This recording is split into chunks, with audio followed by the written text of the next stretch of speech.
khususnya pada majelis ats-tsani asyar, yakni fi fadilatir rijal 'alan nisa. Nah, sebelumnya ini sudah bawa kitab semuanya belum ini?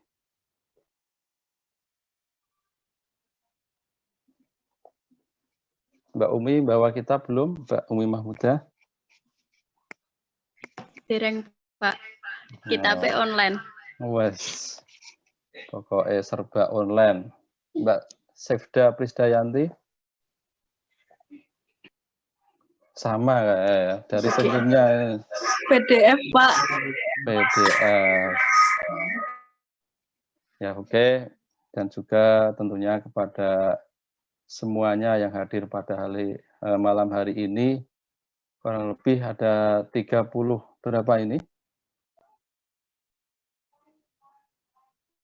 48, Mbak. Satu kelompok 48 ya? 15, Pak, satu kelompok. Oh nggih, 15. Nggih, yang pada malam hari ini ada 48 apa ya istilahnya, mahasiswa dan juga para santri UIN Wali Songo yang selalu istiqomah di dalam thalabul ilmi. Semoga Allah selalu memberi kemudahan kepada jenengan semuanya, selalu memberi kesehatan, serta selalu diberi bimbingan untuk istiqomah di dalam taat kepada Allah khususnya. Ya, dan juga ingat pesan Mama. Apa pesannya, Mbak? Selalu apa? Jaga jarak, pakai masker kalau pas ngumpul ya toh. Dan juga apa? Cuci tangan. Jangan lupa ya. Pesan Mama boleh jalan-jalan asal makan dulu. Iya, betul Mas Sandra, ini luar biasa Mang ya. Khususnya kepada Ukhtina Al-Karimah wal Mahbubah, Mbak Widat ya. Panggilannya Mbak Widat. Nggih, Pak. Nggih. Yang pada malam hari ini berada di tengah-tengah kita semuanya sebagai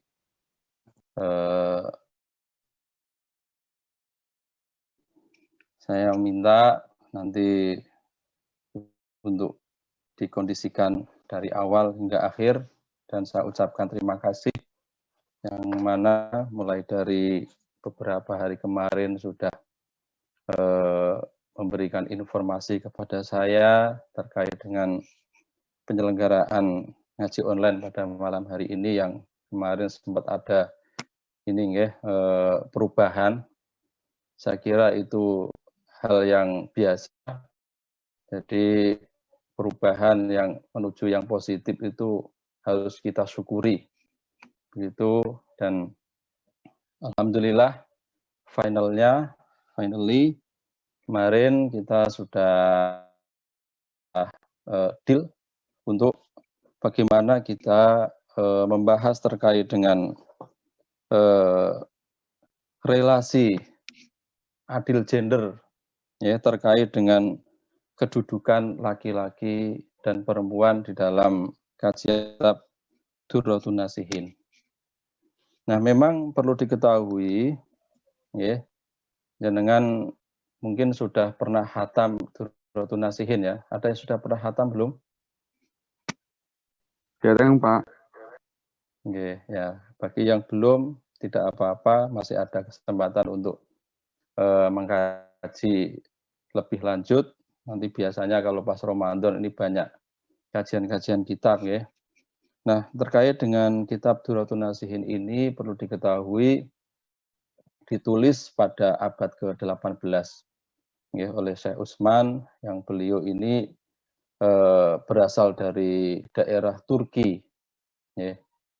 Nah, dalam penulisan kitab ini itu didasari dari kebutuhan para dai, para mubalik, di mana para mubalik tersebut ini membutuhkan sebuah materi yang secara maudhu'i, secara tematik, maka terus kemudian beliau menulislah sebuah kitab yang diberi judul Durratun Nasihin atau Mutiara Nasihat, karena memang biasanya mubalagh ini sering memberi nasihat. Nah, maka kemudian perlu difahami juga di dalam isinya kitab tersebut itu karena memang ini secara tematik, biasanya di situ dari tema-tema terus kemudian dijelaskan terkait dengan tema tersebut dan juga diperjelas dan diperkuat dengan menggunakan beberapa ayat Al-Quran dan juga hadis. Nah, ini seperti halnya yang ada di dalam kajian kita pada malam hari ini, yaitu tentang bab fi fadilatir rijali 'alan nisa, yaitu kalau kita artikan, ini maknanya nggak usah utawi iki-iku apa nih ya, tapi secara pemahaman bahwasanya di sini ingin menyampaikan secara garis besar, yaitu terkait dengan keutamaan laki-laki terhadap perempuan. Jadi bukan terus kemudian diartikan Allah di atas, itu enggak ya, tapi sebenarnya itu bagaimana kita memposisikan laki-laki ya, di samping perempuan itu. Nah, memang dari awal tanpa kemarin itu ada embel-embel adil gender, ini sebenarnya memang saya desain di awal itu sudah ingin kita menganalisanya terkait dengan isu gender, karena memang ini lebih akademik seperti itu ya, sehingga kita tidak hanya sekedar menelan mentah-mentah materi yang ada di kitab tersebut, tapi bagaimana kita berusaha untuk mereduksi ya, untuk memahami secara menyeluruh, nah, sehingga nanti di endingnya kita benar-benar bisa mengambil hikmah serta hikmah dari materi yang ada di dalam kitab ini, khususnya kita bisa mengamalkannya. Katanya ya sudah siap. Jadi jangan sampai nanti terus kemudian memahami bahwasanya laki-laki itu lebih superior dibanding perempuan. Nah, ini penting sekali bagi jenengan semuanya yang tentunya ini sudah KKN, sebentar lagi akan mendapat ijazah, setelah itu biasanya ijabsah kan begitu. Nah, ini penting sekali ya untuk benar-benar difahami ya, sehingga tidak terjadi kesalahpahaman yang mana nanti pemahaman tersebut ini akan menjadikan sebuah pijakan, khususnya ketika jenengan benar-benar melangkah di kehidupan yang nyata, nanti kemudian dalam rumah tangga jenengan lebih bisa saling menghargai, bisa saling menghormati satu sama lain antara suami istri, begitu ya. Nah, ini problematik kadang kalau ngajinya online, sok-sok itu ada telepon masuk, ada calling masuk. Ini mohon maaf kalau ada agak terganggu enggak? Suara saya jelas enggak? Oh enggak, alhamdulillah. Jelas. Aman, Pak. Aman. Oke, Mas Chandra semangat ini kayaknya. Nah, ini saya akan sedikit mengulas, saya bacakan terlebih dahulu. Bismillahirrahmanirrahim. Dalam kitab ini langsung kemudian dibuka dengan surah An-Nisa, ayat 34 yang tadi sudah saya atur kepada semuanya, sudah saya bacakan, walaupun tidak sefat bacaan Anda, mohon maaf. Ar-rijalu qawwamuna 'alan nisa yaqumuna 'alaihin qiyamal ulati 'ala ra'i. Jadi yang dimaksud dengan qawwam di mana laki-laki ini itu harus bisa melindungi, ya, bisa melindungi kepada perempuan seperti halnya seorang pemimpin melindungi rakyatnya. Oh, jadi di awal itu sudah jelas sebenarnya, ya. Jadi laki-laki posisinya terhadap perempuan itu seperti halnya kepemimpinan seorang presiden, seorang raja, seorang perdana menteri yang harus selalu melindungi rakyatnya. Gitu. Wa ilalu dzalik bi amroini wahbiyun wa kasbiyun. Nah, laki-laki dikatakan sebagai seorang pemimpin atau diposisikan sebagai pemimpin itu bukan secara tiba-tiba tanpa ada alasan, tidak, ya. Tapi di sini ada dua alasan secara global yang mendasarinya. Yang pertama yaitu alasan wahbi, ya, wahbi. Yang kedua adalah kasbi. Ini dua hal yang harus benar-benar difahami. Ya. Wahbiyun, ya, wahbiyun. Nah, ini anak saya malah masuk ini. Ya, sini.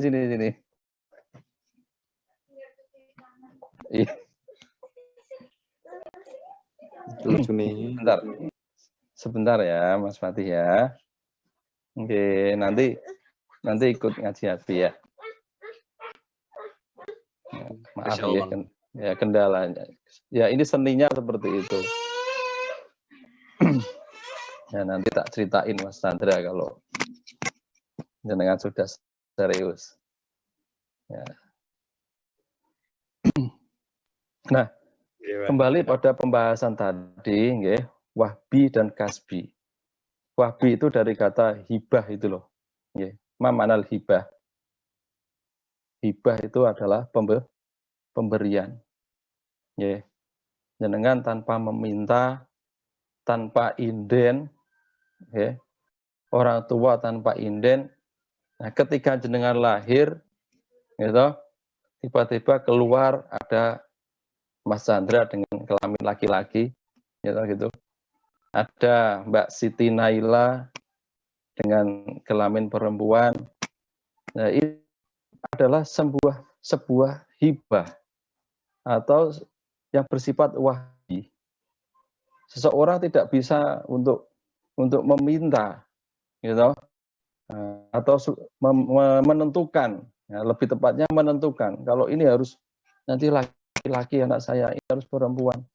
Itu tidak bisa. Ini mulai dari proses penciptaannya saja itu Allah sudah berkehendak, ya, dengan sepenuhnya. Nah, ini contoh yang bersifat wahbi. Terus kemudian ketika sudah dilahirkan dengan jenis kelamin laki-laki, nah, tentunya secara physically, nah, ini secara physically tidak bisa menolak kalau nanti semakin dewasa, semakin jelas kumisnya kayak Mas Chandra itu, ya. Saya aja kalah ini. Nah, ini bersifat wahbi, gitu. Ya, ini bersifat pemberian dari Allah. Beda lagi dengan Mbak Widat, ya, dengan fisiknya, ya, yang lebih feminis begitu, ya. Nah, ini karena apa? Pemberian dari Allah Subhanahu wa Ta'ala. Mbak Widat tidak bisa. Terus kemudian, nah, kenapa saya nggak dikasih kumis ya Allah? Saya pengen kumis loh. Nah, ini karena apa? Ini sudah sifatnya pemberian secara fisik.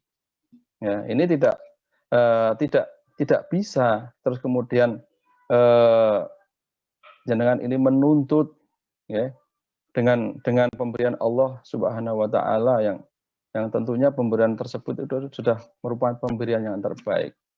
Belum lagi bahwasanya secara biologi, ya, secara biologi perempuan sudah diberi anugerah oleh Allah mengandung, gitu. Nah, semoga nanti jenengan semuanya diberi kemudahan, ya. Kalau sudah menikah, maksudnya. Nah, juga laki-laki dengan fisiknya yang memang Allah memberi perkembangan otot yang berbeda dari perempuan, ya. Dengan secara kalau misalkan jenengan ini mau menakar ototnya laki-laki atau menimbang ototnya laki-laki, masanya, ya, itu tentunya berbeda dengan masanya otot perempuan. Nah, ini adalah bersifat wahbi. Nah, kalau Mas nanti disambung dengan kasbinya, ya, atau sesuatu yang bersifat ikhtiari, sesuatu yang bersifat latihan, ini sudah berbeda lagi. Oke, mungkin secara wahbi laki-laki masa ototnya lebih banyak, lebih berat, lebih besar dibanding perempuan. Tapi ada, ya, perempuan yang dia ini rajin untuk berlatih, ya, juga minum susu yang bisa merangsang perkembangan otot yang lebih dibanding dengan normal, gitu. Terus kemudian ada suplemen-suplemen, gitu. Mungkin bagi Anda yang pernah ini fitness itu tahu. Nah, kalau cowok biasanya minum L-Man. Mungkin kalau cewek mungkin L-Woman mungkin ya. Nah, itu ya, artinya bersifat kasbi. Terus kemudian karena sering latihan, kemudian ada cewek yang kemampuannya bisa mengangkat, ya, besi dengan kemampuan berat besi 100 kilogram, 150 kilogram. Padahal Mas Chandra wae 10 kilo mbah-mbahan ya, Mas. Oh. Nah, kira Mas? Kalah 100 kilo Pak, kuat Pak. Oh, kuat. Ya, berarti ijeh rasa Mas Umar berarti. Mas Umar kira. Nah, ini misalkan Andra kuatnya 100 kilo, tapi Mbak Umi karena sering latihan terus itu dan juga minum susu L-Woman, terus kemudian suplemen-suplemen yang lain akhirnya bisa mengangkat beban 150 kilo. Ini sifatnya kasbi. Ya toh? Artinya apa? Latihan. Oh, itu dilatih. Begitu. Nah, ini nanti akan semakin jelas apabila nanti kita kaitkan dengan masalah kepemimpinan nantinya. Kenapa kok terus kemudian pada zaman era-era kepemimpinan para kekhalifan, terus kemudian di era-era Islam awal, ini kok selalu yang memimpin laki-laki, ini kenapa? Nah, ini nanti ada relasinya di situ, Mas. Tapi tenang saja, tunggu dulu. Nah, kembali pada kasbi dan juga wahbi, misalkan begini. Saya pernah membaca ini, nanti silakan dicocokkan. Di dalam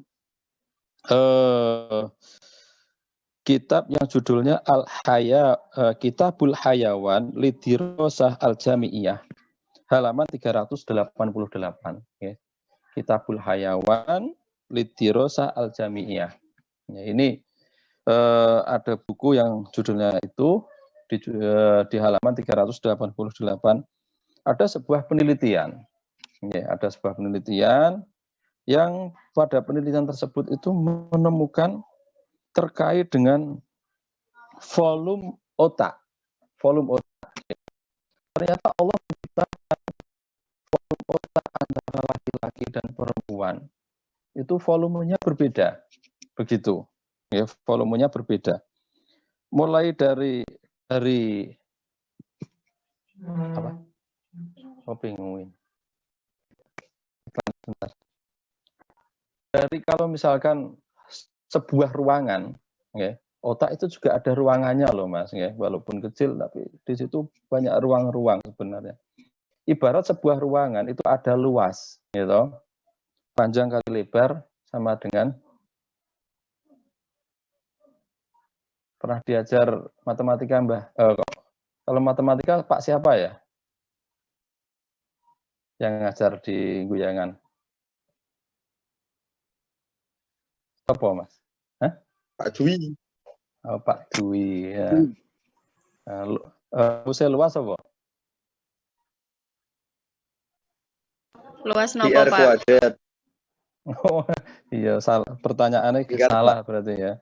Luas apa dulu kan gitu ya. Ya, yang tahu sih setahu saya hanya luas yang mudah-mudah saja. Itu yang panjang kali lebar itu loh, nggih. Nah, kembali pada pembahasan otak, nggih.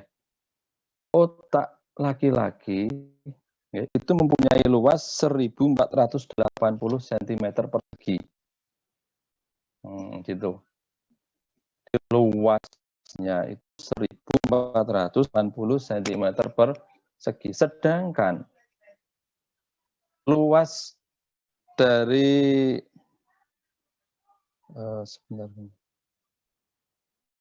sebentar, ini volume ya, maaf. Volume otak laki-laki itu 1480 cm kubik. Gitu. Sedangkan volume otak perempuan itu 1300 cm kubik. Betul ya? Kubik ya? Iya, Pak. Nah, Iya, itu. Pak, kubik. Nah, ini penelitian tersebut itu bukan.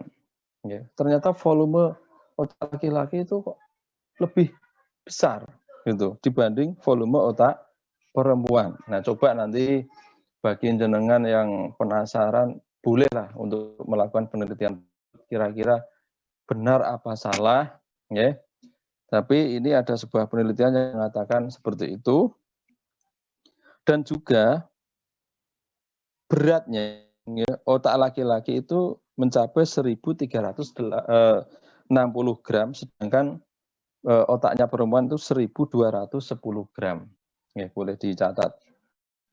Nah, ini berarti sifatnya apa? Sifatnya bersifat wahbi. Nah, itu adalah sebuah pemberian dari Allah Subhanahu wa taala yang tidak bisa kita tawar. Nah, tapi nanti ada kaitannya yang bersifat kasbi. Tidak terus kemudian yang otaknya volumenya lebih besar, gitu. Beratnya jauh lebih berat, terus kemudian lebih pandai, itu belum tentu. Ya, karena otak ini ya seperti halnya otot tadi, Mas. Semakin banyak digunakan untuk latihan, maka akan semakin kuat. Begitu. Semakin sering digunakan untuk membaca, semakin sering digunakan untuk menganalisa, maka otak ini perkembangannya luar biasa. Ini. Maka terus kemudian ada orang yang mungkin dalam menghafal itu dia pinter, gitu, tapi dalam mendeskripsikan sesuatu kadang itu kurang. Nah, ini karena apa? Karena ya sifatnya itu tadi kasbi. Ya, karena mendeskripsikan sesuatu, menjelaskan sesuatu, apalagi di depan orang banyak, ini perlu latihan. Tapi kalau menghafal ya punya ini juga harus dilatih juga. Semakin sering dia ini terbiasa untuk menghafal, ya nanti otak pun semakin mudah untuk digunakan menghafal, semakin kuat digunakan untuk menghafal. Ya, jenengan dulu waktu di pesantren sudah dilatih untuk menghafal alfiyah, ya, masih hafal ya alfiyahnya ya, Mas Misfahul Anwar. Mas ya? Iya, Pak.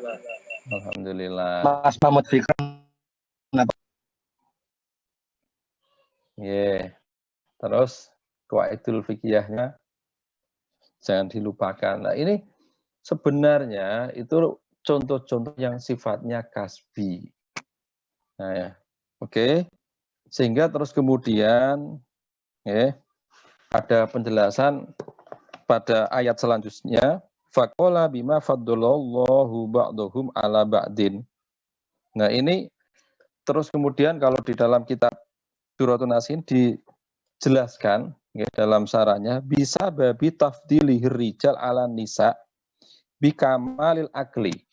Nah, yang mana dalam ayat tersebut Allah ya, melebihkan kemampuan serta kekuatan antara laki-laki ya, terhadap perempuan.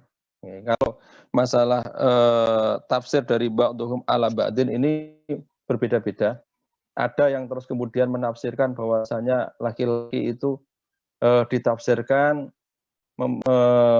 mempunyai kelebihan dibanding dengan perempuan.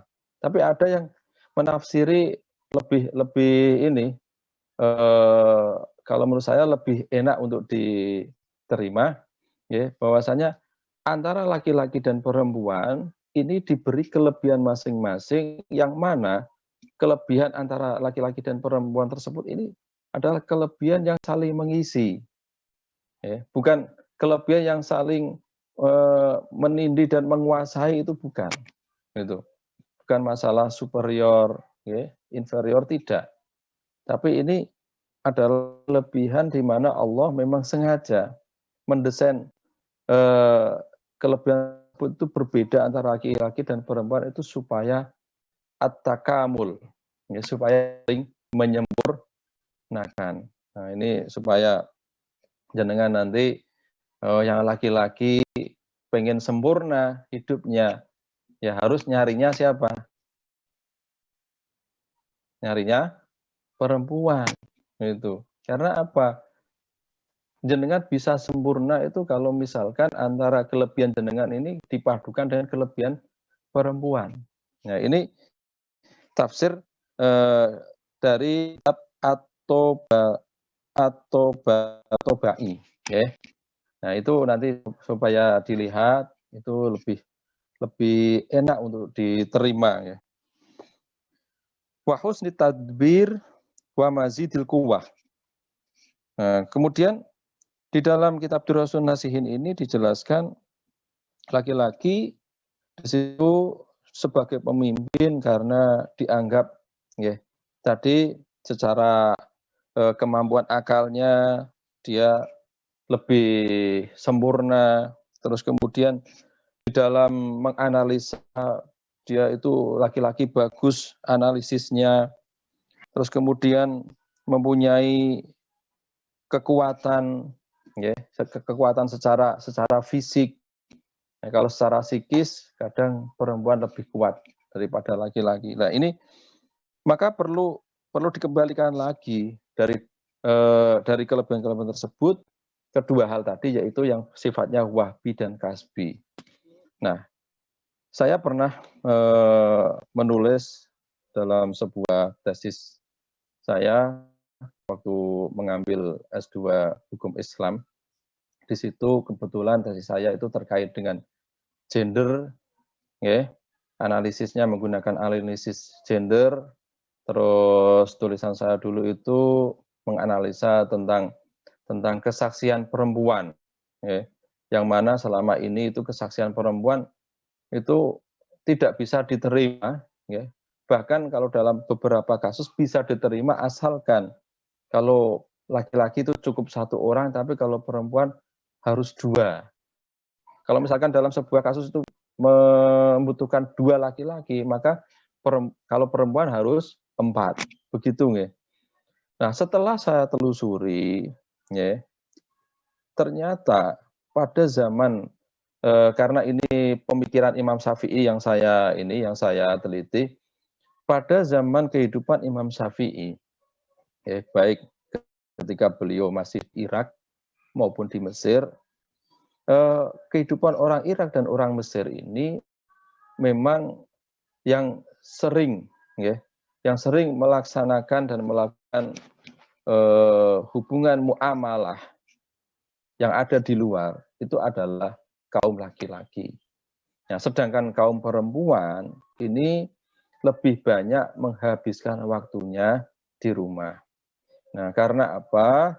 Nah, ini kaum laki-laki pada waktu zaman dulu ini ya termasuk untuk berdagang, untuk mencari nafkah, terus kemudian untuk menjadi seorang pemimpin ini banyak laki-lakinya.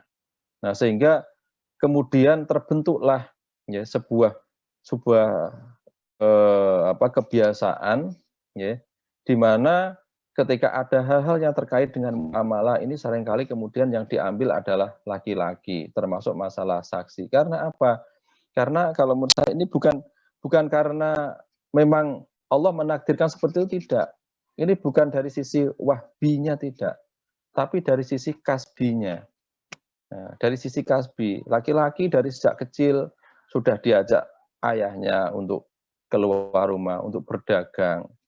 Dengan berdagang mereka banyak berinteraksi dengan berbagai suku dari berbagai negara. Nah, terus kemudian mereka ketika interaksi tentunya ada take and give. Nah, kemudian bertambah pengalaman-pengalaman mereka. Dengan pengalaman mereka yang seperti itu, akhirnya apa? Orang semakin banyak pengalaman, dia akan semakin bijaksana, tidak mudah untuk menyalahkan orang lain. Dan orang yang seringkali untuk berinteraksi dengan orang lain, seharusnya dia ini semakin bisa memahami perbedaan. Gitu. Terus kemudian orang sering kali berinteraksi orang lain, tentunya ada problem-problem yang terjadi. Nah, semakin banyak problem yang dihadapi, seharusnya mereka semakin dewasa. Nah, maka inilah kemudian yang membentuk ya, mental laki-laki, terus kemudian akal laki-laki, rasio laki-laki pada zaman itu ini dianggap ya, lebih kuat daripada perempuan. Nah, ini karena apa? Tadi itu ada latihan itu. Nah, maka terus kemudian kalau seandainya kita andai-andai pada zaman dahulu itu kok perempuan sudah dari sejak kecil dilatih orang tuanya untuk diajak berdagang, terus kemudian mereka bertemu dengan orang lain, berinteraksi, tambah pengalaman, terus kemudian ada problem-problem, dari problem tersebut mereka sudah berlatih untuk mencari solusinya. Ya, saya yakin perempuan pun kalau diposisikan seperti itu tidak akan kemudian terus kalah dengan laki-laki. Itu. Mereka pun bisa mengimbangi kemampuan laki-laki yang kira-kira sama. Terbukti bagaimana dalam era sekarang ini, ya, ketika kita ini ya, melihat peran perempuan, khususnya di sekitar kita, khususnya di negara kita, banyak sekali perempuan yang jadi pimpinan-pimpinan perusahaan, gitu, pimpinan-pimpinan lembaga. Ya, bahkan mungkin kalau di UIN kita sudah bisa melihat buktinya, ada dekan juga dari perempuan, kan gitu.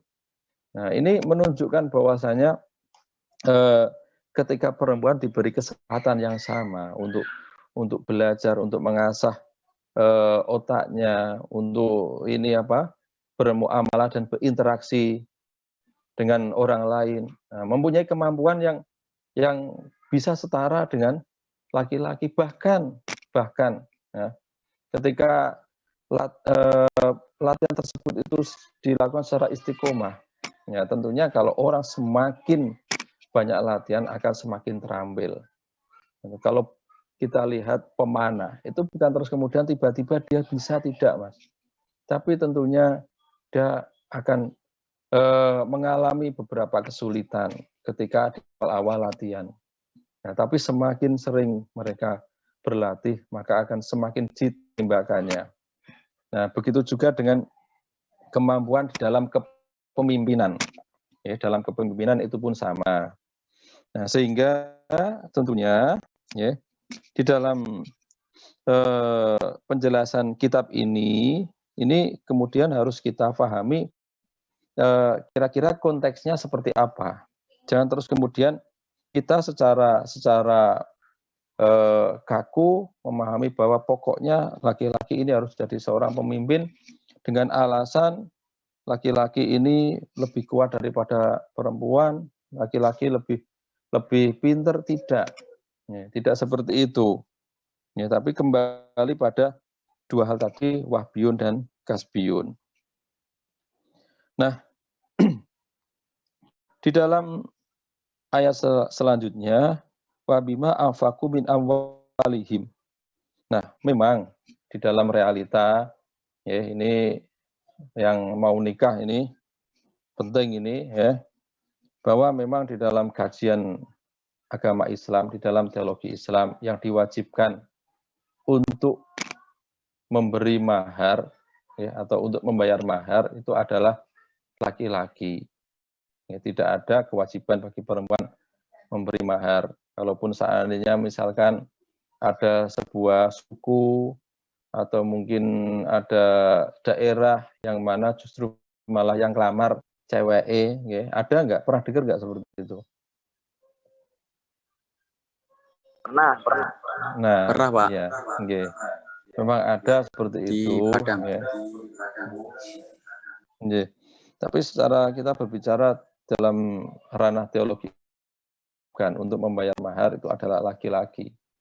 Tidak berhenti di situ, kewajiban laki ketika sudah menikah, maka dari detik dia mengucapkan qabil tu nikahaha wa taswijaha bimahrin kaza. Nah, itu wajib bagi dia untuk menafkahi ya, istrinya, baik itu makanannya, ya, masrob atau minumannya, tempat tinggalnya, pakannya, dan nanti ketika sudah mempunyai anak, ya, diwajibkan bagi laki-laki untuk mencukupi kebutuhan anaknya tersebut.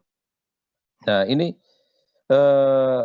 kalau seandainya misalkan ya ada kasus-kasus yang mana mungkin seorang suami justru lah dia tidak bertanggung jawab terkait dengan nafkahnya istri, kemudian istri sampai harus non sewu ya, mencari pekerjaan baik itu di dalam negeri bahkan sampai di luar negeri.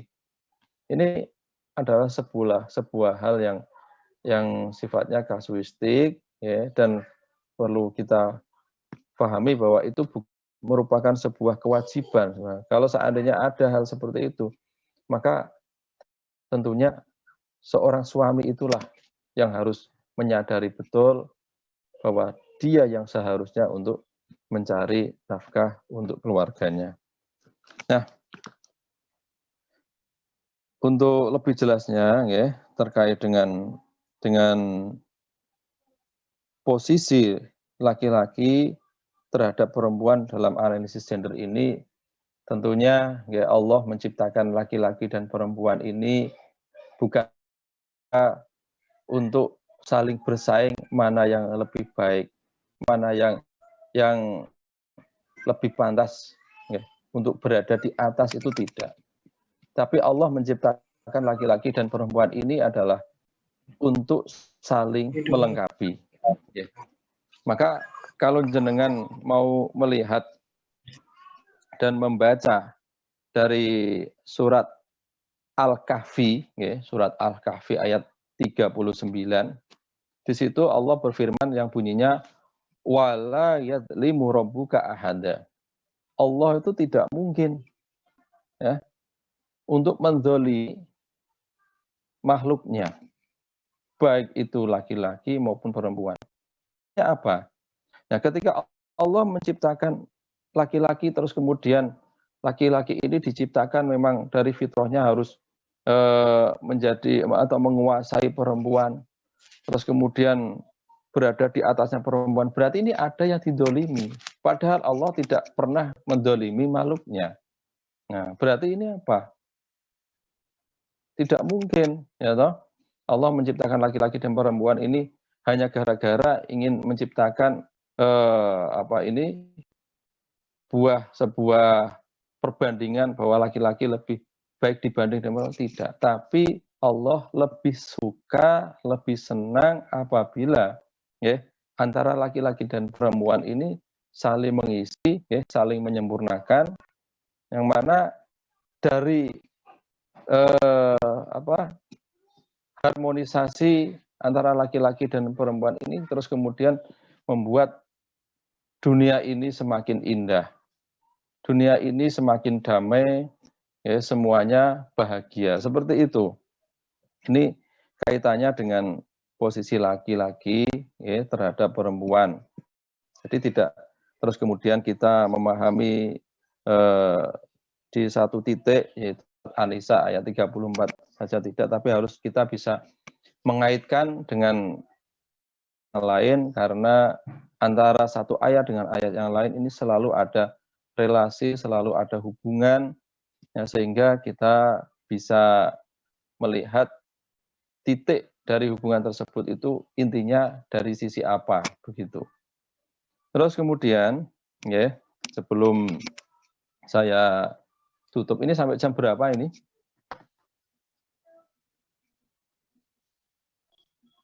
Non sewu, sampai jam berapa?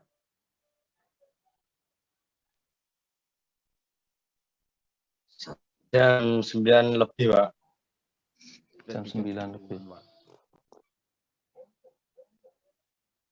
Jam berapa ini, Mas? Masih berapa menit waktunya?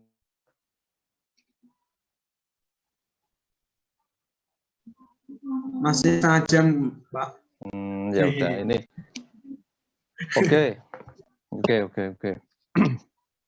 Begitu akan saya bacakan ini, ya.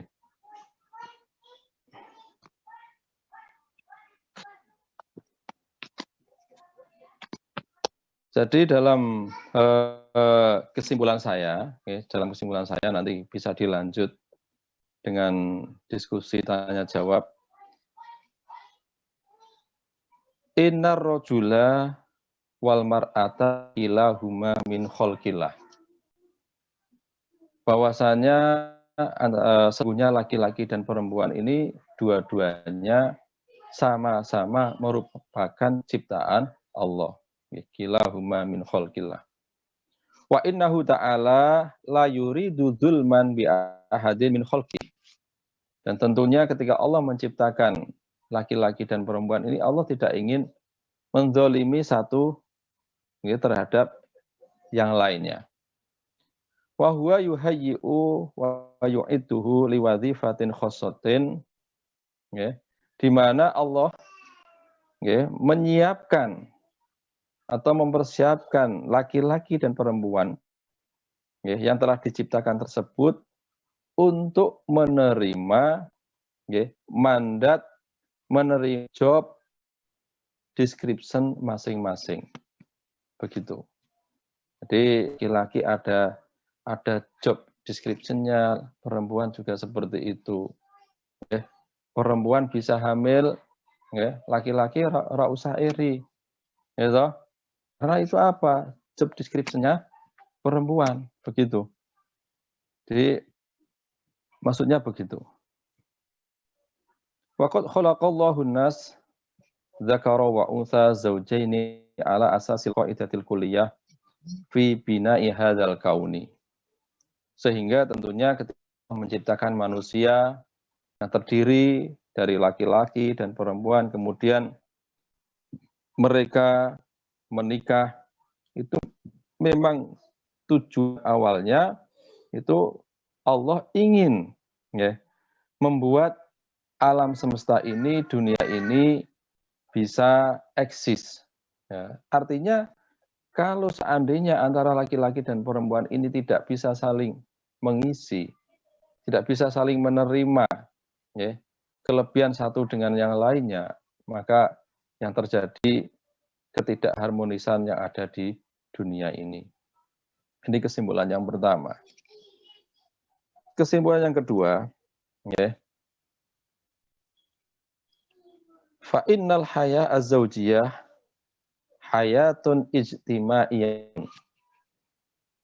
Nah, kalau antara laki-laki dan perempuan ini sudah menikah, maka perlu diketahui bahwasanya kehidupan setelah pernikahan itu adalah merupakan sebuah bentuk miniatur dari kehidupan sosial. Ya.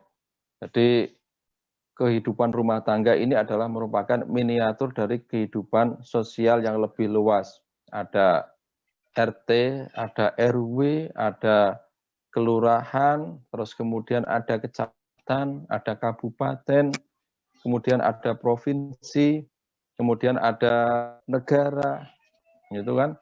Nah, ini sebenarnya miniaturnya adalah sebuah keluarga kecil itu, Mas Chandra dan siapa? Sudah ada calonnya belum, Mas Chandra? Harus dikorong, Pak. Ya. Jomblo, Pak. Ya Allah, jenengan lagi masa sekarang kok masih ada yang jomblo gitu. Tolong dipaduske Pak suci, Saes. Pak. Suci, Pak. Wis pinter golek dhewe to. Nunggu Siti Nurbaya, Pak. Masa kalah karo Mas Umar. Mbak Oke. Sufa. Oke. Semangat, Mas. Nah, ini saya lanjut ya. Pak, management aku, Pak. Hah? Boten, Pak, boten. Tenang, tenang. Gue aja nih, Mas- Pak, mau diremok. Masih banyak pilihan, Mas. Oke. Yang penting apa? Berusaha, ikhtiar. Oke. Nah, Masya ini Allah, Masya Allah. saya lanjutkan. Nah, di mana kehidupan keluarga ini adalah merupakan contoh kehidupan sosial. Wala takumu maslahatan hadil hayah. Oke. Maka tentunya kehidupan sosial itu tidak akan ada kemaslahatan apabila tidak dibarengi illa biro'isin muto'in. Kecuali ada seorang pemimpin yang ditaati. Misalnya kita sebagai rakyat dipimpin oleh seorang presiden. Siapapun presidennya. Kita waktu itu kan kita atau tidak. Itu wajib mentaati. Kalau seandainya tidak mentaati, semua orang ini enggak taat kepada presidennya, apa yang terjadi kira-kira? Apa yang terjadi? Nah, tentunya ada pemberontakan. Gitu. Nah, kalau ada pemberontakan, kira-kira negaranya aman enggak? Negaranya damai enggak? Tentunya tidak. Begitu juga dalam kehidupan rumah tangga. Wajib ada pemimpinnya. Itu. Nah, masalah pemimpinnya siapa ini gimana sesuai kesepakatan jenengan di awal. Gitu. Mau pemimpinnya itu Mas Chandra atau Mas Umar, ini terserah pilihan hati Anda. Gitu. Nah, kalau sudah memilih seperti itu, ya tentunya harus ditaati. Tanpa ada ketaatan, maka siapapun yang jenengan pilih, itu sudah dijamin rumah tangganya tidak akan pernah bahagia. Gitu. Nah, warrois lazim a'lam maslahah wa aqdar ala taufid bikuwatin wa malin. Nah, kalau Anda sudah ditunjuk sebagai pemimpin rumah tangga, Mas, maka wajib bagi jenengan ini mempunyai kemampuan untuk bisa mengambil tindakan-tindakan serta keputusan-keputusan yang bisa mendatangkan kemaslahatan keluarga. Nah, ini kembali pada tadi, kalau memang pemimpinnya ini seorang laki-laki, seorang suami, maka tentunya suami tersebut wajib hukumnya mempunyai kemampuan yang bijaksana di dalam menentukan pilihan-pilihan dalam hal kebijakan internal rumah tangga. Ini, Anda bisa membaca di kitab Tafsir Al-Manar, juz 2, halaman 380. Terus kemudian kesimpulan selanjutnya, nggih. Wal manhaj ar-rubani yuroi al-adalah fi tauzi'il a'ba ala syatril usroh al-wahidah. Yang artinya bahwasanya Tuhan, ya, Allah, ketika menciptakan laki-laki dan perempuan, yang mana di antara keduanya ini mempunyai kelebihan dan keistimewaan masing-masing yang tidak, itu hanya ingin menjaga, ya, keseimbangan duniawi. Jadi supaya dunia ini imbang, maka diciptakanlah laki-laki dan perempuan dengan keistimewaan yang berbeda-beda. Gitu. Nah, sebuah keadilan ini bukan berarti harus mempunyai kesamaan persis, itu tidak. Tapi keadilan tersebut itu adalah ketika laki-laki dan perempuan diberi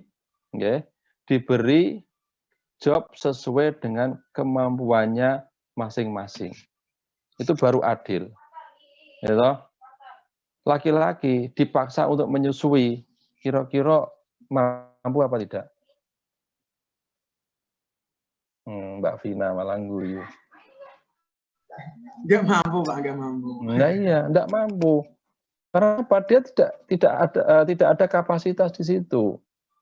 Tapi kalau laki-laki gitu disuruh ngucek popok, disuruh apa? Masak. Saya kira itu bukan hal yang dolim. Karena apa? Masalah ngucek popok, wong lanang ki tetep iso, Mas. Gitu. Jadi jangan pernah mempunyai kesimpulan ngucek popok iki tugase wong wedok. Gitu. Masak kudune wong wedok, enggak. Nyambel, ngulek sambel kudune wong wedok, enggak. Ini harus dibedakan. Tapi kalau hal masalah menyusui, mau tidak mau itu adalah perempuan. Itu. Inilah sebenarnya kalau kita memahami kata adil itu di situ, menempatkan sesuatu pada tempatnya. Kalau dolim, kebalikannya, menempatkan sesuatu pada tidak pada tempatnya. Begitu. Nah, sehingga tentunya kalau kita berbicara terkait dengan adil gender itu bukan harus semuanya harus persis sama, itu tidak. Tapi semuanya itu sesuai pada tempatnya, sesuai pada kapasitasnya. Begitu. Oke, saya lanjutkan. Terus berbicara terkait dengan keistimewaan dan kelebihan antara laki-laki dan perempuan, bahwasanya zuwidat almar'atu birriqah, wal ataf wal hanan wa sur'atil infial wal istijabatil ajilah lima talibit tufulah. Jadi ada banyak hal yang harus diakui oleh para laki-laki, jenengan mau tidak mau itu harus mengakui bahwa kita itu kalah dari perempuan dalam hal satu, kelembutannya. Wong wedok iki piye-piye lah tetep alus, luwih alus daripada wong lanang. Wong lanang iki apa? Identik dengan apa? Wis pokoke kasar.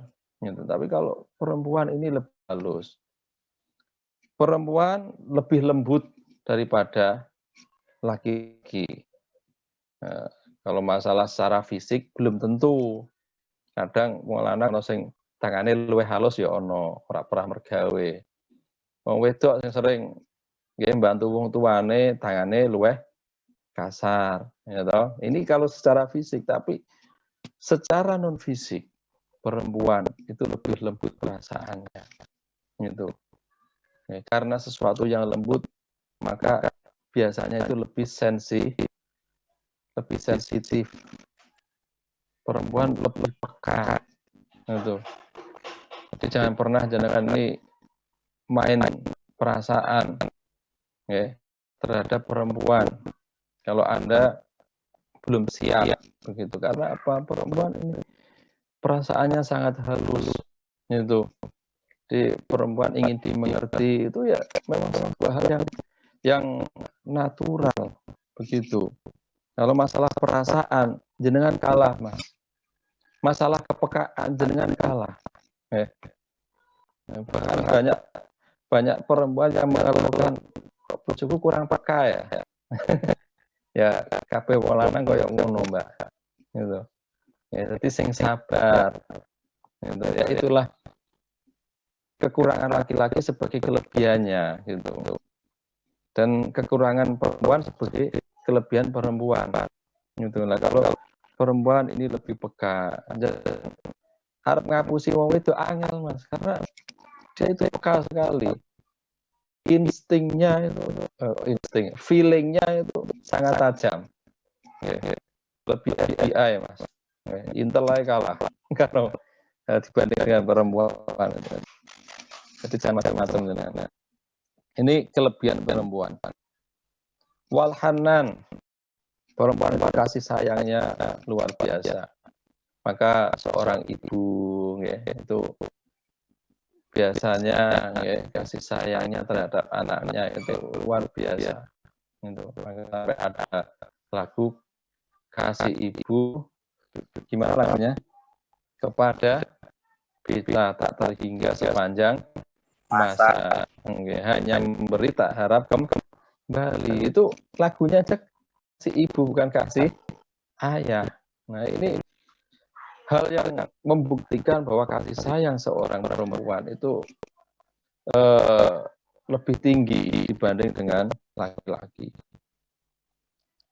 Saya saja itu saya sudah berusaha dengan anak saya, pokoknya ibaratnya tak pol-pol loh kasih sayang. Itu aja anak saya itu dipegang istri itu lebih ini kayak seakan-akan itu nyaman, lebih happy gitu. Saya ngajak bapak yo kayak nggak begitu ya, karena apa ya, ini tadi bawaan kelebihan perempuan itu di situ. Terus kemudian wasur atil infial, perempuan itu lebih gesit dibanding dengan laki-laki. Sat gitu. Ini kelebihan perempuan. Apalagi masalah hal-hal yang reni, hal-hal kecil itu perempuan itu lebih teliti. Wal istijabatil ajilah lima tolibit tufulah. Nah, kalau ada permasalahan terkait dengan anak, perempuan itu jauh lebih jago dibanding laki-laki. Luweh sabar, luweh iso trateni bocah. Ya apa ndak? Ya wong lanang anake nangis bingung. Wong wedok anake nangis dicekel wis meneng. Nah, ini saya membuktikan sendiri. Maka Mas Chandra wis siap apa durung koyo ngono kuwi, ya toh. Nah, ini saya sudah membuktikan Mas Chandra. Ya nek gak percaya dolan rene wis suwe katanya gak dolan rene. Wis lali carane. Mas Chandra masih ada enggak sih? Yang ngurusin corona Pak tuh saya. Kok wis suwe. Mbak Wida dijak dolan rene. Nggih, Pak. Napa?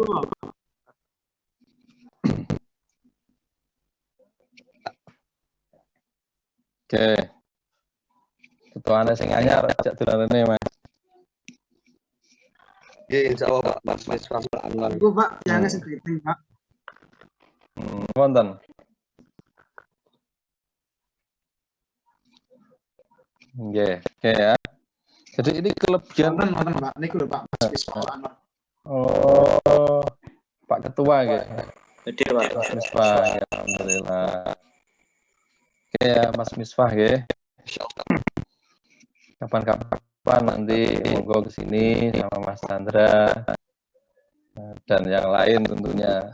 Insyaallah selalu terbuka. Yang penting calling sih. Tengah wengi. Nggih, Pak, siap. Tengah wengi wayahe liyane. Saya rendeng, Pak. Ya. Nah, ini banyak kelebihan perempuan di situ ya. Oke, jadi jangan pernah terus kemudian semuanya itu harus laki-laki selalu bisa, enggak. Karena peran perempuan itu memang Allah sudah memberi secara alamiah seperti itu. Bahkan perempuan itu bisa mengerjakan sesuatu itu tanpa harus berpikir panjang. Okay.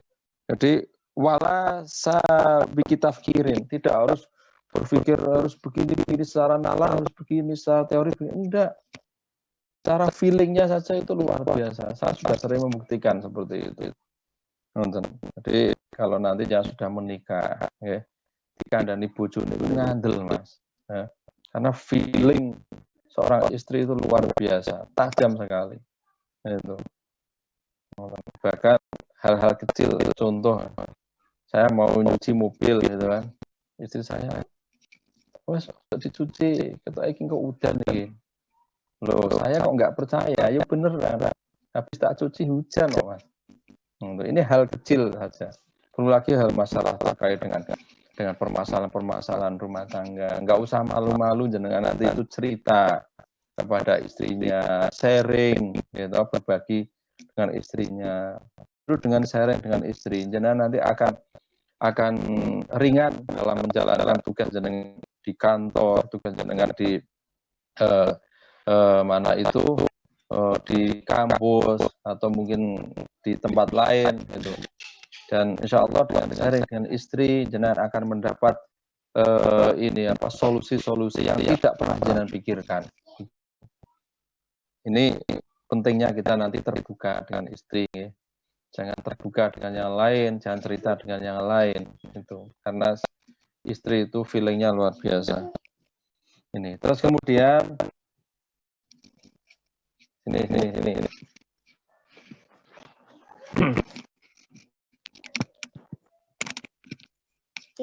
Ya sudah. Ya, terus kemudian kelebihan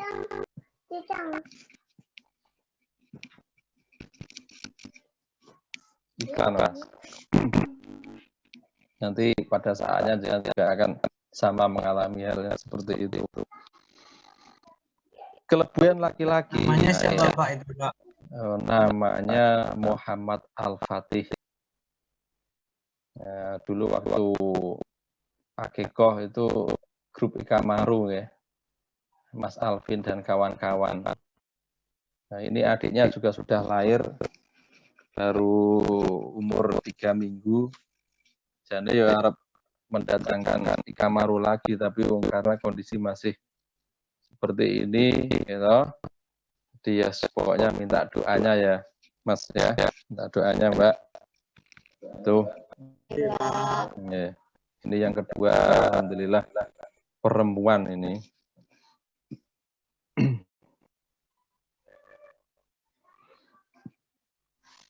Oke, saya lanjutkan ya. Ini kesimpulan yang terakhir, bahwasanya laki-laki itu juga punya kelebihan, tidak hanya perempuan. Ini perempuan juga harus mengakui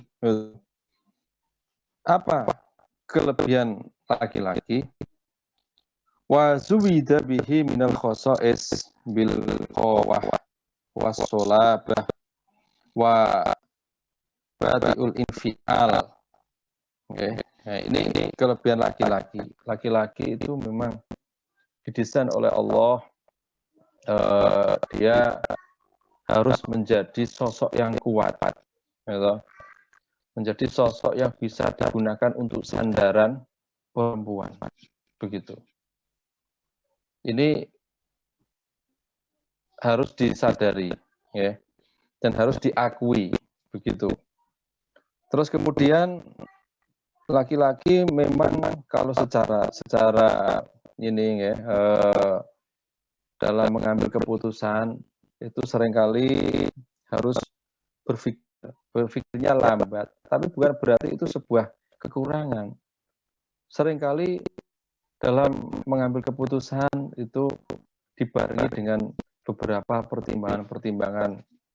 Nah, sehingga dengan pertimbangan-pertimbangan itu yang kemudian harus bisa saling menerima. Karena bisa jadi pertimbangan tersebutlah yang akan menjadikan sebuah keputusan ini kemudian dalam menjalankannya ini menjadi nyaman, begitu. Nah, terus kemudian laki-laki ini juga diberi kemampuan oleh Allah, gitu.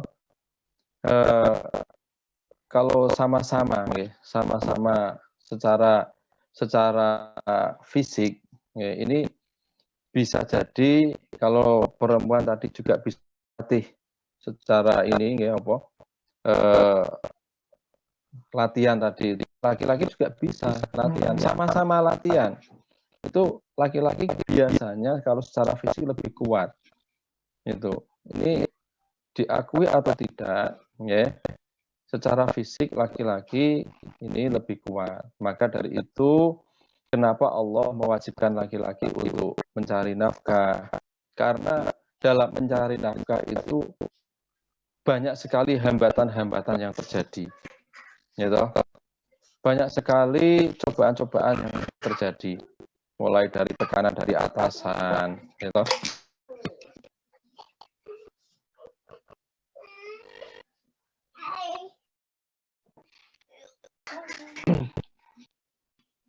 Maaf nggih.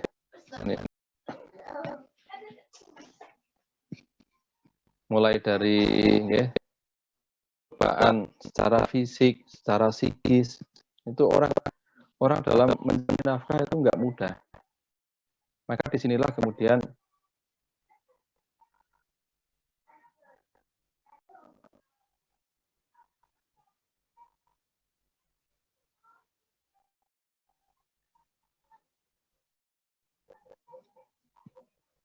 kayak nanti untuk tanya jawabnya, Nah, maka kemudian inilah Allah terus mewajibkan laki-laki yang harus mencari nafkah itu. Nah, ini nanti monggo silakan dilanjutkan dengan diskusi saja karena saya lebih konsen ini untuk melihat pertanyaan-pertanyaan, ya. Monggo silakan Mbak Widat untuk dibacakan mana yang harus saya jawab terlebih dahulu.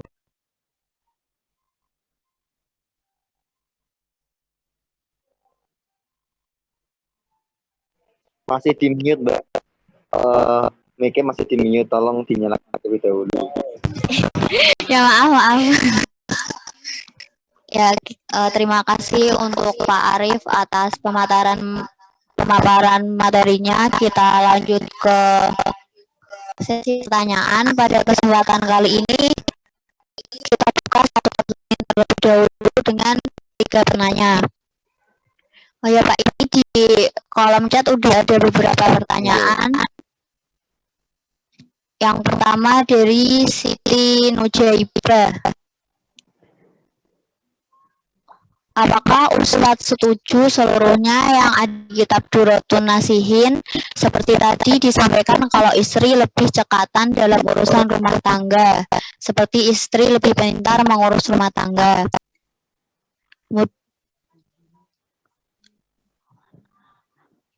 Terus Siti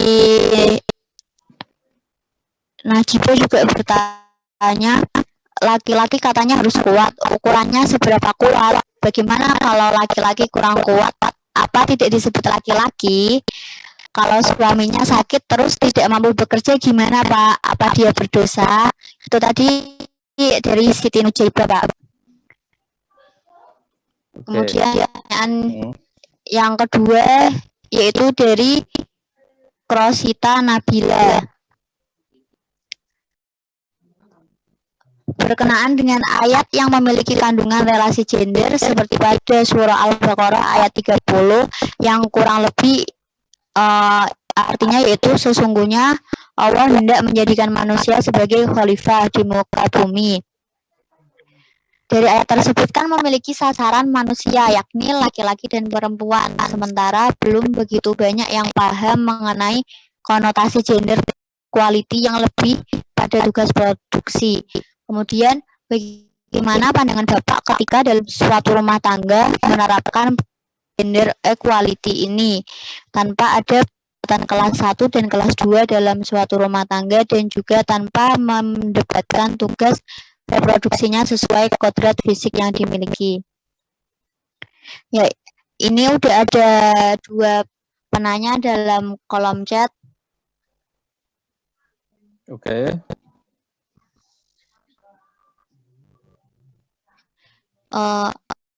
Ada satu lagi Pak, dari Vina Yunika Fitriani. Saya sering mendengar ngendikan kiai istilah istri nunut swarga katot. Bagaimana menurut jenengan jika dikaitkan dengan konsep Wahbi tadi? Apakah itu juga termasuk keutamaan laki-laki dalam memimpin rumah tangga? Bagaimana jika laki-laki tersebut tidak? Apakah istilah itu tetap berlaku? Ya, untuk termin pertama ini kita tutup karena sudah ada 3 penanya dari Mbak Vina Yuliani, kemudian dari Mbak Krosita dan juga Mbak Siti Najib. Ya, saya kembalikan lagi ke Pak Arif.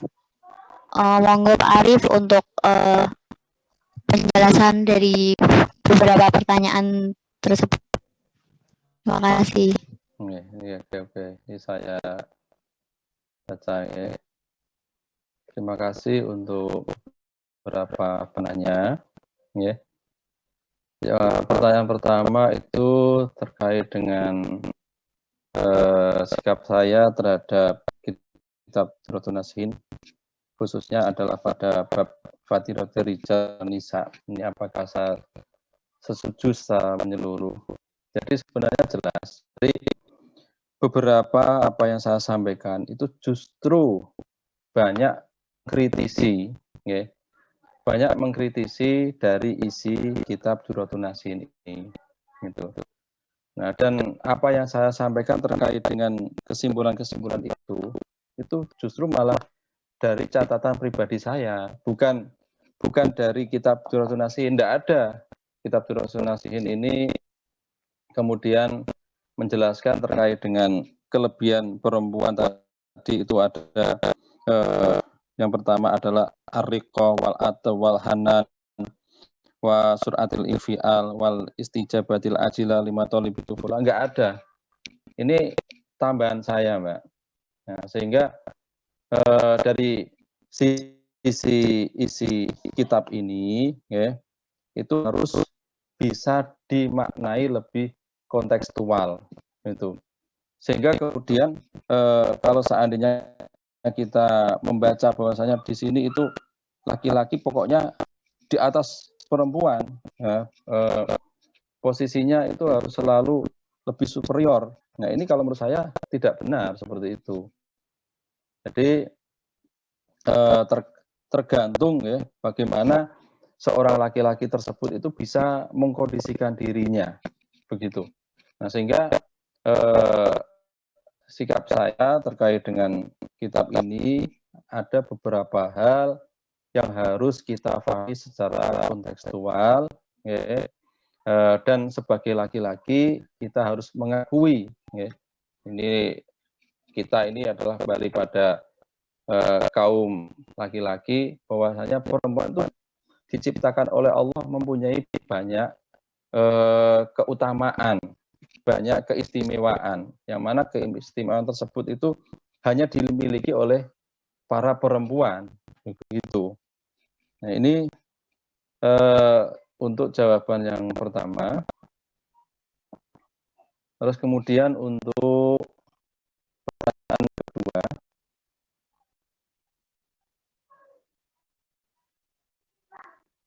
terkait dengan surah Al-Baqarah, nggih Pak, nggih, tadi nggih.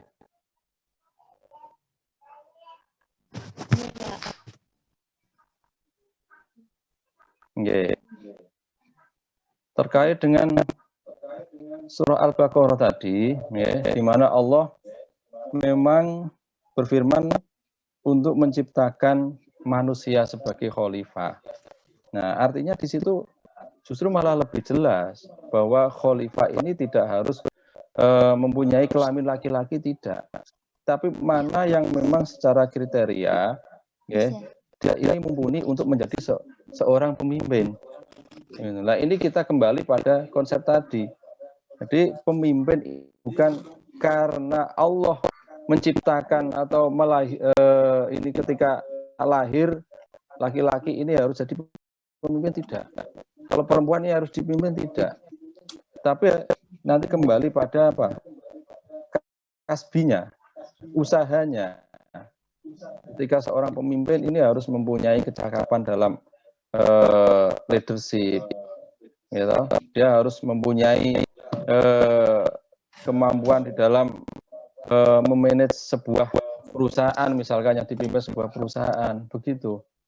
Jadi sekali lagi, ya, terkait dengan pemimpin tidak harus laki-laki, ya, tapi perempuan pun bisa menjadi pemimpin. Tadi sudah saya contohkan, dan bahkan tadi juga sudah saya cuplek terkait dengan tulisan saya di tesis saya, bahwasanya kenapa pada zaman dahulu ini kok ya pemimpin-pemimpin harus dari laki-laki, terus kemudian tidak hanya seorang pemimpin, saksi saja harus laki-laki. Karena apa? Dulu ini memang diciptakan, ya, sebuah adat, kebiasaan yang mana memang peran laki-laki diciptakan lebih banyak. Dan ini bukan terus kemudian kita harus mengikuti dari kebiasaan tersebut, tidak.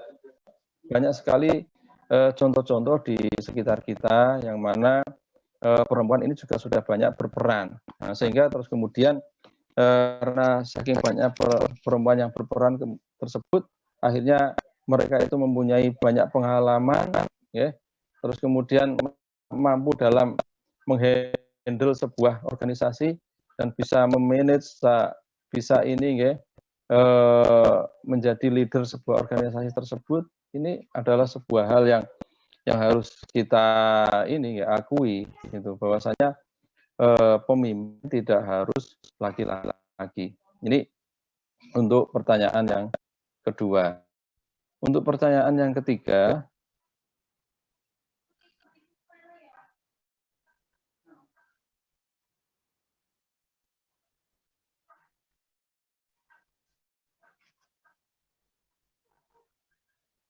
laki-laki katanya harus kuat. Ukurannya seberapa kuat? Bagaimana kalau laki-laki kurang kuat? Apa tidak disebut laki-laki? Kalau suaminya sakit terus tidak mau bekerja, bagaimana, Pak? Nah, jadi begini, Pak.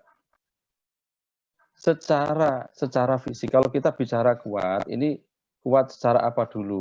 Kalau secara fisik, ya, laki-laki dan perempuan ini memang berbeda.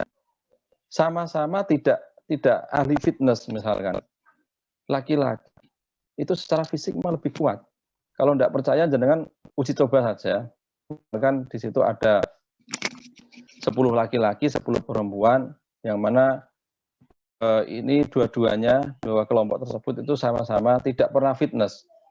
Silakan Anda suruh untuk mengangkat beban yang sama. Misalkan di situ ada beban 20 kilo misalkan. Kira-kira secara fisik ini lebih kuat mana? Itu sudah bisa menjawab pertanyaan Anda, gitu. Nah, kalau masalah laki-laki ada yang nggak kuat, itu apakah tidak laki-laki? Ya tetap laki-laki. Karena kekuatan tersebut itu kan relatif, Mbak, ya. Gitu. Sehingga bukan berarti yang dikatakan kuat ini yang harus bisa mengangkat beban 100 kilo, ini kemudian baru dikatakan kuat. Yang hanya mampu 10 kilo atau 5 kilo, ini tidak dikatakan kuat, tidak. Tapi secara fisik, ya sama-sama, tanpa ini ada olahraga, ya, tanpa ada fitness tadi itu laki-laki secara fisik lebih kuat, begitu. Ini monggo silakan nanti bisa dibuktikan secara mungkin ada ini, ya, sebuah penelitian, ya, Terus kemudian kalau seandainya dalam sebuah rumah tangga, di situ seorang suami dalam kondisi sakit, gitu. Terus tidak mampu bekerja, itu bagaimana? Nah, apa dia berdosa? Nah, sakit itu siapa yang kira-kira menghendaki sakit itu, saya yakin tidak ada. Dan sakit ini adalah sebuah pemberian dari Allah yang mana tidak pernah memintanya. Nah, dengan sakit tersebut, kalau seandainya tidak bisa bekerja, ya, apakah terus kemudian berdosa? Allah tidak sekejam itu.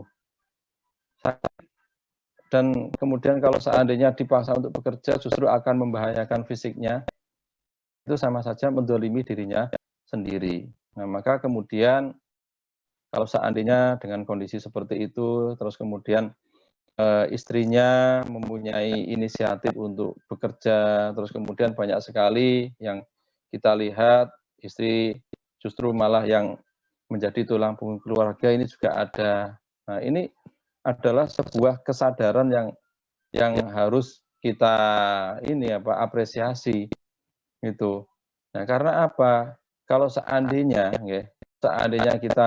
kita melihat dari sisi teologi Islam, jika ketika suami ini sudah tidak mampu untuk memberi nafkah, pilihannya itu kepada perempuan, mau melanjutkan, ya, atau berhenti sampai situ.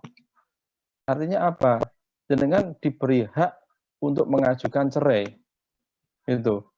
Nah, ini kalau seandainya jenengan sebagai perempuan, suaminya mengalami sakit sehingga tidak bisa memberi nafkah pada jenengan berhak untuk mengajukan cerai. Nah, begitu.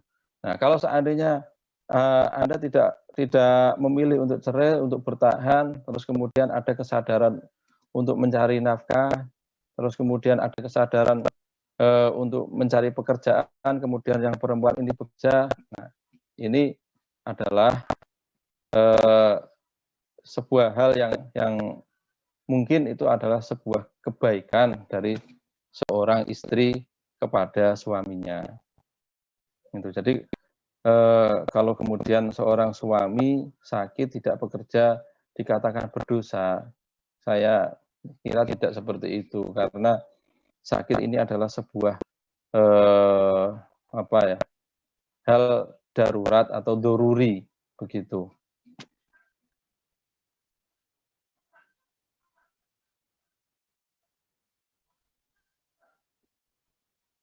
Saya sering mendengar yang ngetikan Kiai istilah istri nunus warga katut.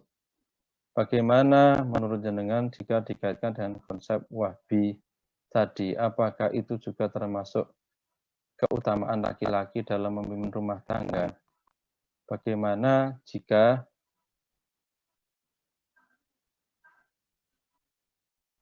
laki-laki tersebut tidak amanah? Apakah istilah itu tetap berlaku? Jadi yang pertama, ya, pertanyaan pertama terkait dengan istri nunut swarga katut. Ini sebenarnya kan tanggung jawab seorang suami, ya, terhadap istrinya. Di mana ketika seorang suami ini adalah sebagai pemimpin, maka sudah sewajarnya seorang pemimpin ini akan diminta pertanggungjawabannya dengan segala sesuatu yang dipimpin. Nah, dalam sebuah hadis Rasulullah, kulukum ra'in wa mas'uliyatun an ra'iyatih.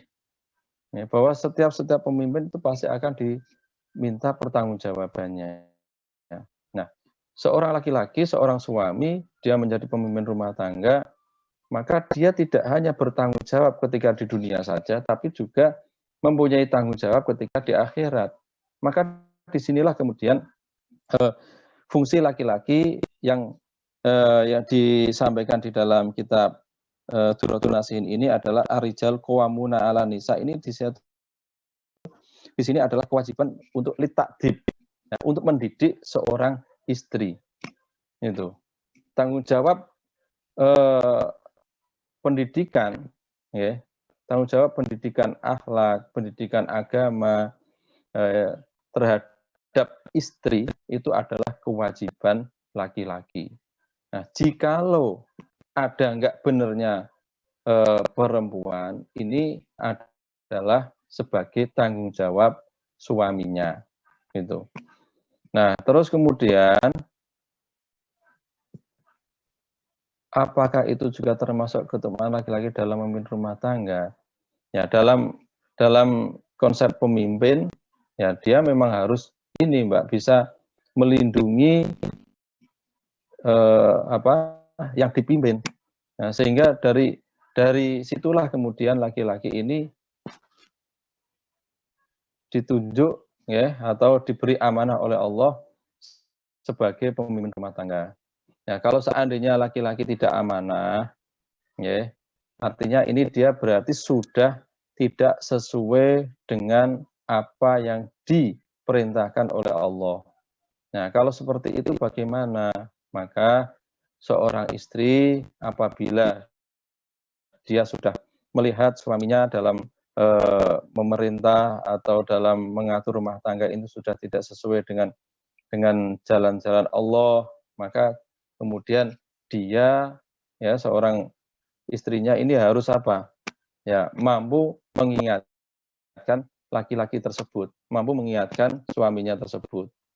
Jadi tidak terus kemudian seorang istri ini harus pasif, ya, menerima suaminya apa adanya, terus kemudian dia harus selalu menaati apa yang diperintahkan, itu tidak.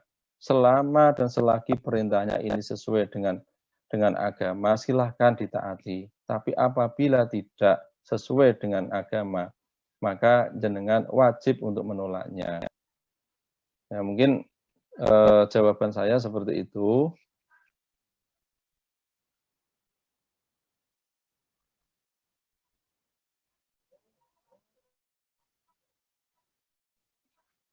Monggo Mbak Widat. Ya, terima kasih Pak Arif atas jawabannya. Untuk Mbak Krosita, Vina, dan Mbak Siti Najiha bagaimana? Apakah sudah dengan jawaban dari Pak Arif?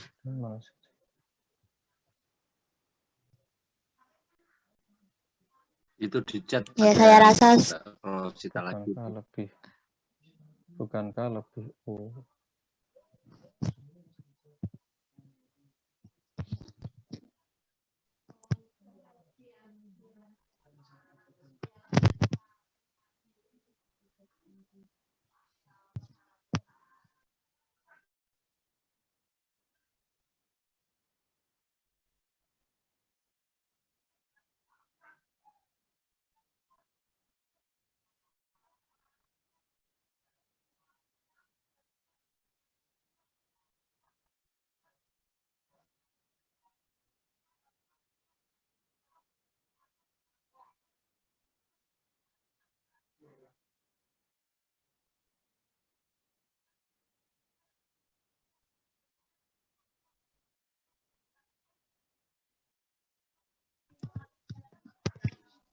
ya mungkin nanti kalau Mbak Krosita, Mbak Vina, dan Mbak Siti Najiba masih ada hal-hal yang belum dipahami, nanti mungkin bisa bertanya langsung ke Pak Arif biar sekalian belajar gitu, oke.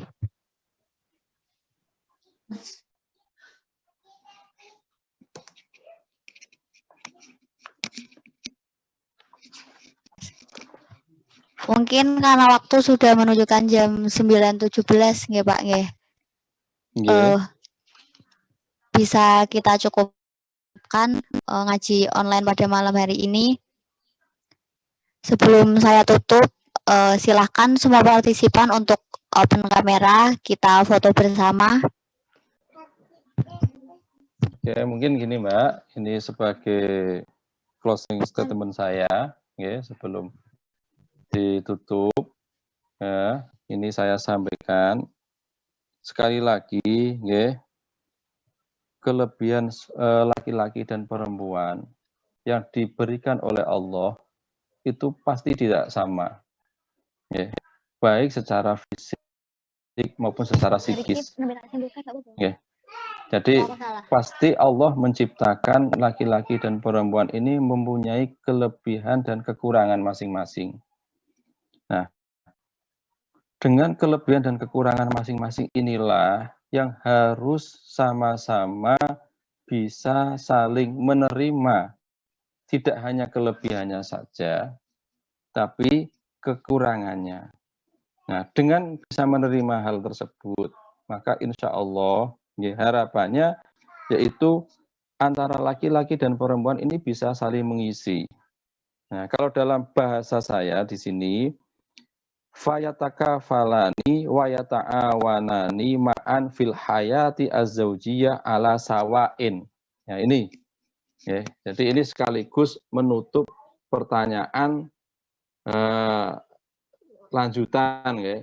Terus ini ada pertanyaan, kalau begitu laki-laki dibilang harus kuat, itu terus kemudian apakah perempuan tidak bisa sebagai sandaran suaminya, gitu.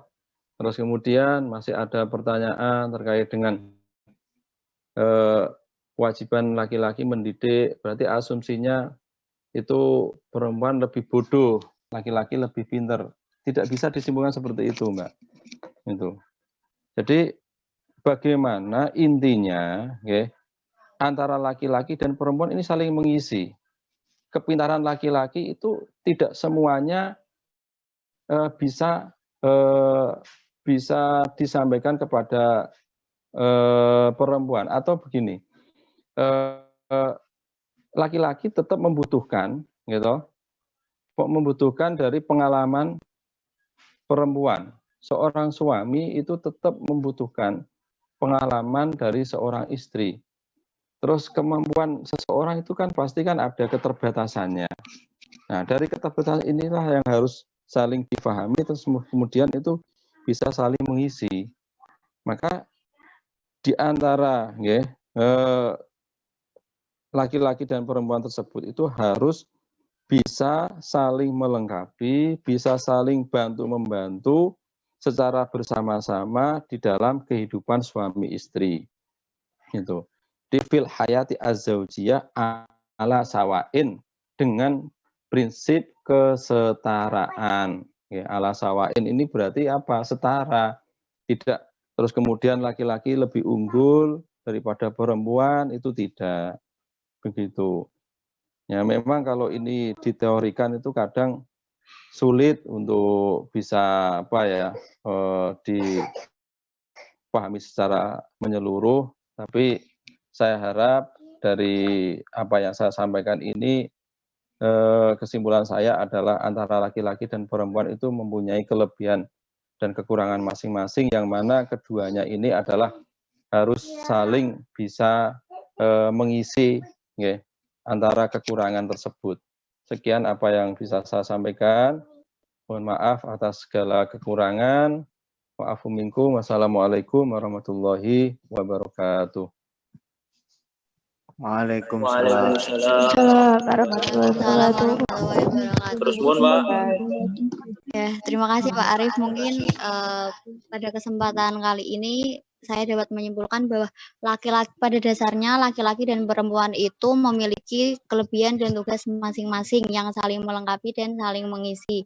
Dan adil secara gender di sini yaitu menempatkan semua sesuatu sesuai kapasitasnya dan tugasnya masing-masing. Jadi tidak ada yang lebih unggul di antara satu sama lain. Seperti itu. Kita lanjutkan ke sesi foto bersama ya. Saya serahkan ke Mas Ari Gunawan untuk sesi foto. Oke, terima kasih. Silakan semuanya bisa on cam ya. Cari posisi yang paling ganteng dan cantik-cantik. Ganteng Masya Allah. Oh iya, nanti ada 3 kali sesi ya. Biar bisa kena screenshot semua, biar bisa kefoto semua. Alhamdulillah antusias mahasiswa ini semuanya ya. Nice sekali ya. Karena Pak Arif Jamil Jidan, gitu Pak. Monggo on cam semua. Masya Allah Mas Fikri. Ayo, monggo silakan on cam. Dikelihatkan wajah cantik dan ganteng-gantengnya ya. Jangan sungkan-sungkan.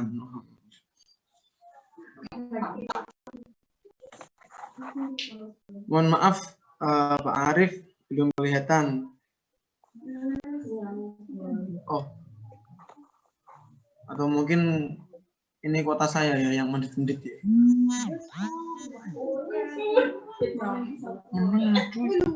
Kayaknya ada yang masih belum on cam, Mas.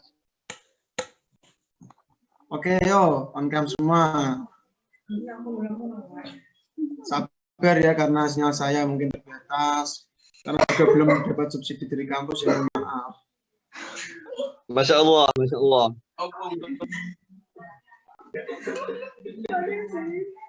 Oke, saya hitung ya. Saya hitung. Ini yang saya simultan yang satu kali. Nanti yang kedua dan ketiga saya BB lagi. Oke, semuanya kasih pose ganteng dan cantik-cantik. Oke, nice. 1, 2, 3. Oke, tunggu sebentar. Biar saya copy Ctrl V ya. Karena mahasiswa bisa nyanyi Ctrl C dan V sekarang. Termasuk saya.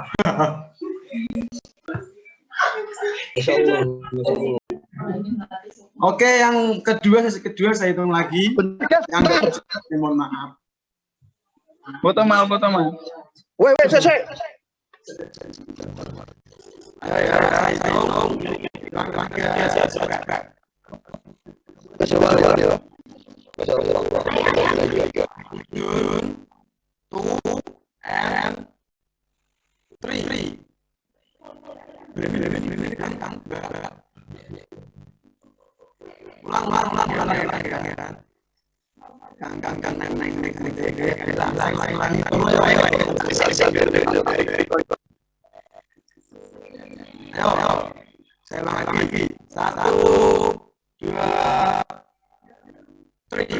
Oke. Saya akan besar.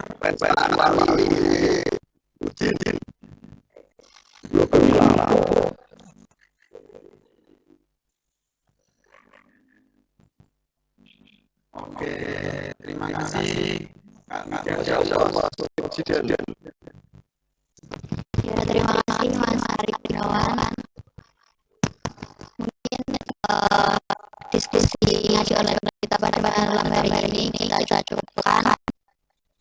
Terima kasih untuk narasumber kita atas segala ilmunya yang telah diberikan. Semoga bisa bermanfaat untuk kita semua. Amin.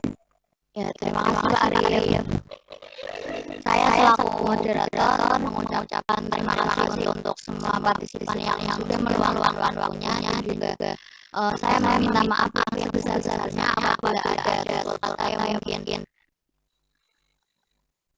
mungkin salah atau kurang benar. Kita tutup ngaji online pada malam hari ini dengan bacaan Alhamdulillahirabbil alamin.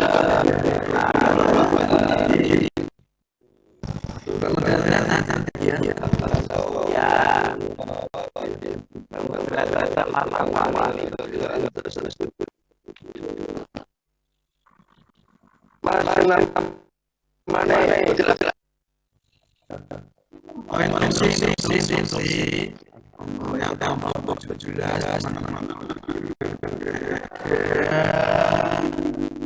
jangan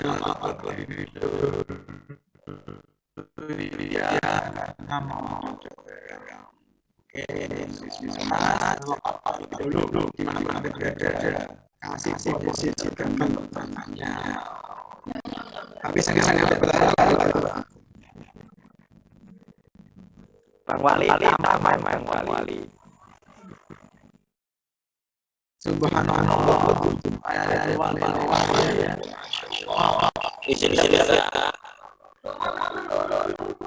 Sama-sama. Ya, monggo. Sama-sama. Terima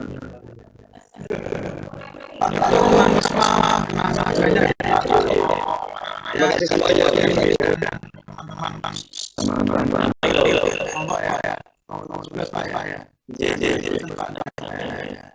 Jangan lupa Itu juga kalau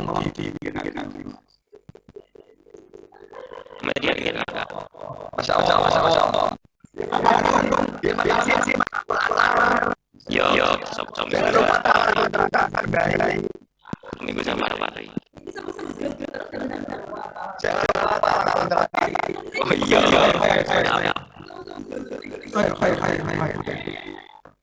Assalamualaikum.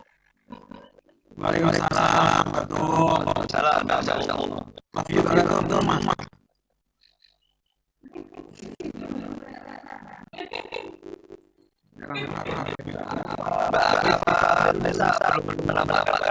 Selamat malam Mas Ujadin.